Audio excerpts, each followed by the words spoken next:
In this tutorial, I'll show you how to add a white border to an image in Canva. So I have a file open in Canva, and what we're going to do first is find an image that we want to add our white border to. And I'm going to go to my uploads, and I'm going to drop in this photo of my daughter, and we're going to add a white border to her head.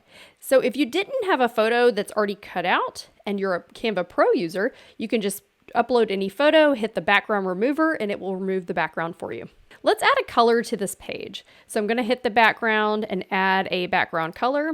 Now let's select her cutout photo again, and then go up to the editor, click edit, and we want to select shadows. So under shadows, you have lots of options. We are going to do the outline option. You can see an outline appeared right there.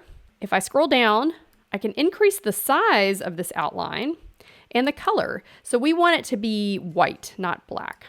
So I'm just going to change that to white. You can also change the intensity if you just want a kind of faint outline, but I want a solid white outline. You know, if I really wanted to make this even better, I could come in here and fix some of this hair and edit the photo a little bit more.